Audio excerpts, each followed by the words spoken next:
If you want to remove a SIM card from Redmi 15, then first of all you need to prepare the eject tool that you can find inside the box. Now on the left side, over here we have our SIM tray with a little hole right next to it, and we need to insert our eject tool into that hole.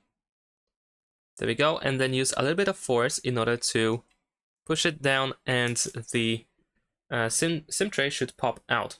And we're gonna use fingernails or fingers in order to completely remove the SIM tray, and actually the SIM card should be dropped out of the SIM tray quite easily. If it doesn't drop out, then you can just push it with your finger from the other side.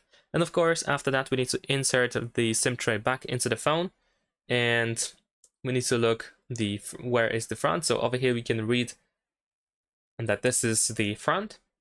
So we need to insert it like this, back into the device.